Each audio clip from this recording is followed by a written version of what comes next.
Boa tarde, irmãs, graça e paz. Como é que você está?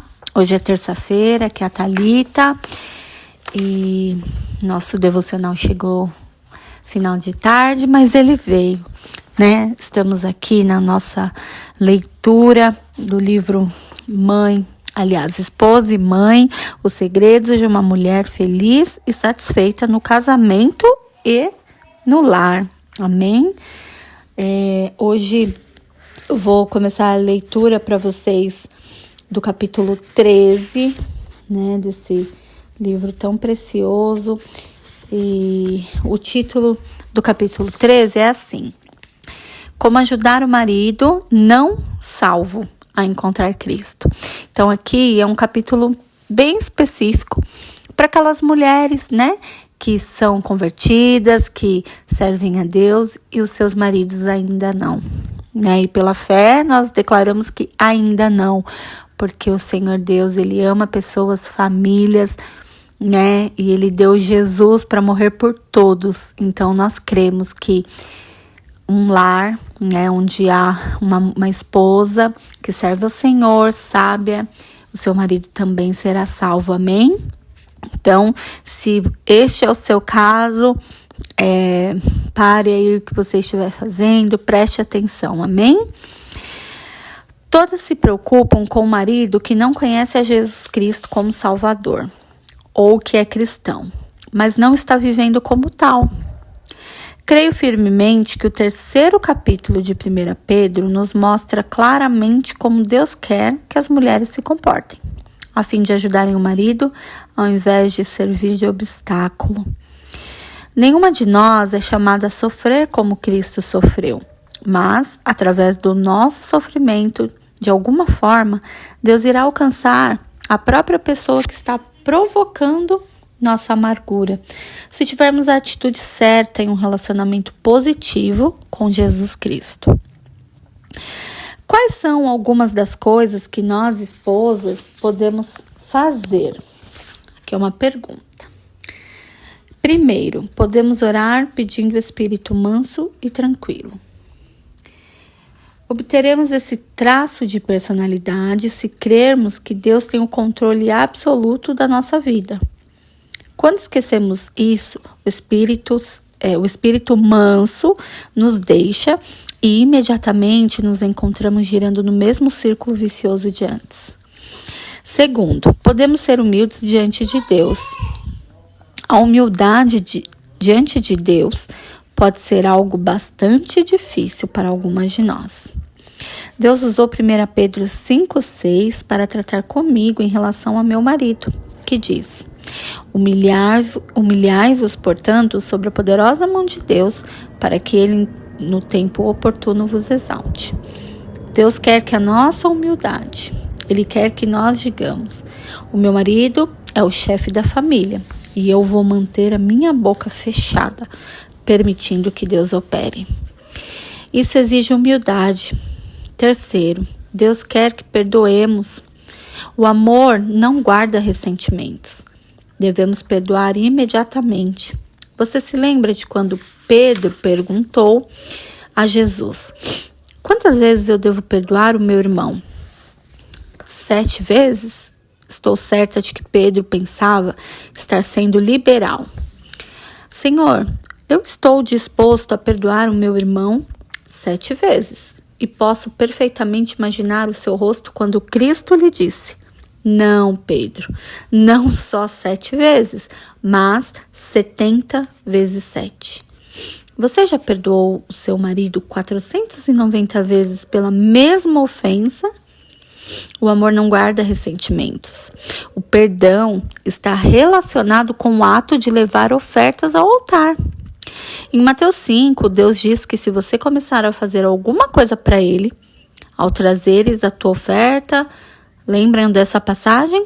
Né? E se você tiver alguma coisa contra o seu irmão, deixe sua oferta, vai lá, se retrata com ele e depois vem ofertar.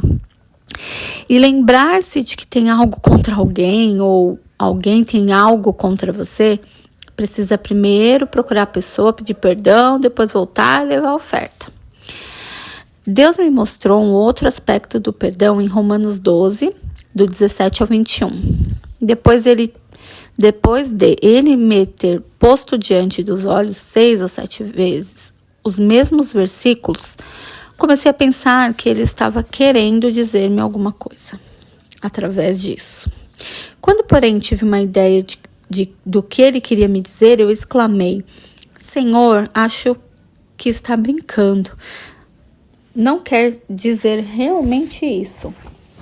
Mas sabe, ele queria dizer exatamente aquilo. Vamos, pense em seu marido como um inimigo.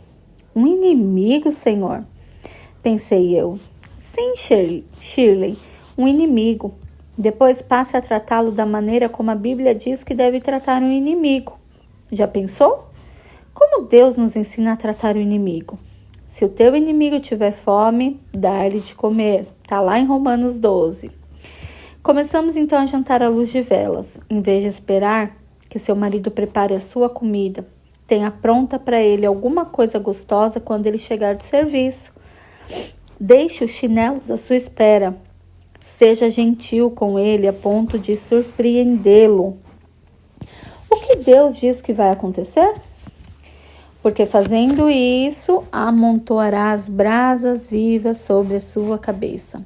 Lá em Romanos 12, 20. Durante anos, pensei que poderíamos prejudicar nossos inimigos mostrando bondade. E alguém me contou então que no Oriente as mulheres cozinham com carvão e não deixam que estes se apaguem. Quando o carvão se apaga, a situação fica séria. Elas têm que pedir mais carvão aos vizinhos. Colocam um balde de carvão na cabeça e vão à casa do vizinho pedir. Quanto mais bondoso o vizinho, tanto mais carvão em brasa coloca no balde. Está entendendo agora? Podemos vencer o marido com bondade. Deus quer que façamos assim. Não te deixes vencer do mal, mas vença o mal com o bem. Romanos 12. Vença o mal com o bem. Esta é uma prática que você pode começar a praticar. Em que você aborrece mais o seu marido? Quero que faça uma coisa quando o seu marido chegar hoje à noite. Quero que ele diga: estive lendo esse livro e eu aprendi como posso tornar-me uma boa esposa. Um parênteses, você vai ter que dizer: estava ouvindo o devocional do livro e eu aprendi coisas que não sabia. Quero ser uma boa esposa para você. Eu gostaria que você me ajudasse. De tudo que eu faço, o que mais aborrece a você, por exemplo, o que é? É a coisa mais difícil que você poderia pedir ao seu marido. Sabe por quê? Porque ele já tentou isso antes e você ficou zangada. Por isso, ele vai tentar fugir. Vai dizer: querida, não posso pensar em nada. Uma moça me falou: Shirley, sei que meu marido vai responder isso mesmo, porque nunca tivemos problemas no nosso casamento. 2 semanas mais tarde, ela me procurou chorando porque o marido a deixara por outra mulher. Veja bem, o marido, ele se acostuma tanto a esconder os seus verdadeiros sentimentos porque ele deseja a paz a qualquer preço. Uma atitude como essa é difícil para ele. Uma senhora me contou que seu marido lhe disse uma vez: querida, não posso fazer isso. Não posso, não há nada mais a dizer. Ela então disse: bem, então você me escreve um bilhete? Foram necessárias 2 semanas, mas certa manhã, quando ele saiu, ela encontrou o bilhete debaixo do açucareiro. Se seu marido for sincero, apontando uma falha, vigie então o seu inimigo, porque o seu primeiro pensamento vai ser: não é verdade, não sou assim. Não sei como você pode pensar que eu... Olhe, é você quem faz isso. Ouça, se você responder assim a seu marido, é porque você é assim. Então, mulher, enfrente a verdade, não responda nada. Apenas sorri e diga: obrigada.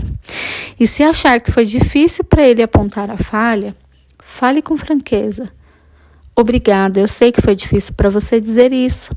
Vou ver agora o que eu posso fazer a respeito. Vou começar hoje mesmo a tratar do assunto. Seu marido será responsável perante Deus. Eu quero te deixar alguns versículos que vão te ajudar, no caso, se o seu marido não é salvo ainda, ou se ele já é crente, porém ele não age como tal. Em Números, no 30, capítulo 30, versos 6 a 16, lhe ajudará a entender que seu marido é responsável pelo exercício da vontade de Deus em sua vida. Uau, que forte! Olha a responsabilidade deles, irmãs. Vou ler de novo. Aqui nesse versículo de Números, vai te ajudar a entender que o seu marido é responsável pelo exercício da vontade de Deus em sua vida. Você tem o horror de se submeter à sua vontade, ao seu marido, mesmo que ele não seja salvo, mas Deus vai responsabilizá-lo pelo que acontecer na sua vida.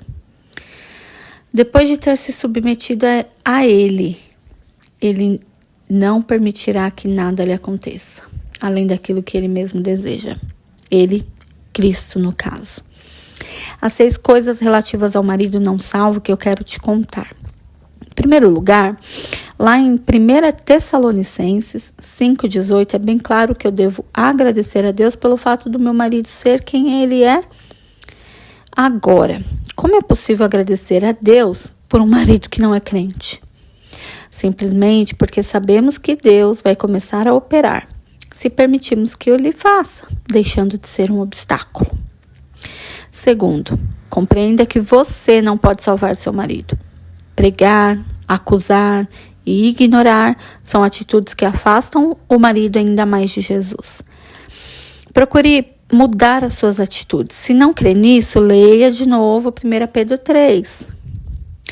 Terceiro lugar, isto irá chocá-la se não tiver lido antes este versículo. Mas, em 1 Coríntios 7,14 diz que seu marido é santificado pelo fato de você ser crente.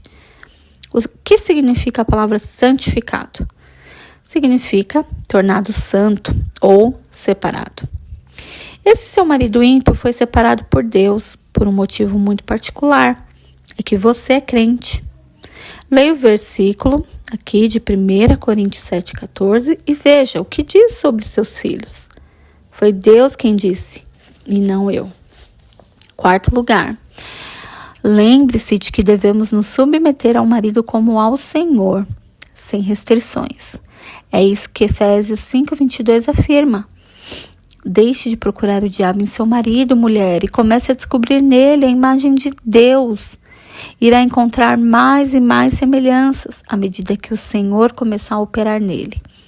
Isto não significa que o seu marido está salvo, só um meio de ser salvo pela fé em Jesus Cristo. Mas, se você deixar de ser um empecilho, Deus poderá operar na vida do seu marido.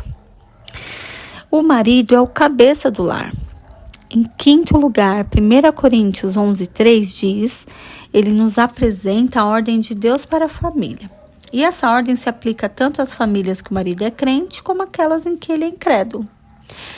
Cristo, seu marido, você e seus filhos. Enquanto estiver sob a proteção do seu marido, está em terreno sólido, pois estará sob a proteção de Cristo. Quando você começa a modificar a ordem estabelecida por Deus, surgem os problemas. Sexto lugar, tome cuidado com a rebelião, a autopiedade e todas as coisas que a acompanham. Cuidado também com a manipulação. Todas nós sabemos que, como mulheres, podemos manipular o marido. Mas Deus não quer que façamos isso com ninguém. Não ceda à tentação de agir como Eva e manipular. Olha as consequências, do pecado de manipulação de Eva. Reflete até mesmo nas nossas vidas. Peça a Deus que Ele mostre o seu caminho, ou seja, o melhor caminho. Amém? E aqui no final do capítulo, aplicação pessoal, ela deixa aqui 4 exercícios. O primeiro, aceite o seu marido como ele é. Segundo, resolva que não vai ficar falando, pregando, exortando ou acusando o seu marido. Terceiro, decida que vai acabar com a autopiedade, a rebelião e a manipulação. Se renda a Jesus, peça para que Ele te ajude. né? A palavra diz: se confessarmos os nossos pecados, Ele é fiel e justo para nos perdoar. Então, se o Senhor sondar seu coração e te mostrar que existe aí, mulher, em você autopiedade, rebelião, manipulação, confessa ao Senhor, peça para que Ele te ajude, amém? E em quarto lugar, ore para que o seu esposo receba Cristo como Salvador, amém? Ficou mais extenso o áudio de hoje, mas quis ler de uma vez esse capítulo porque ele é muito importante, tá bom? Nós não estamos tendo devocionais de segunda, então eu quis deixar hoje por completo esse capítulo, amém? Mas não deixe de ouvir esse áudio. Deus abençoe sua vida.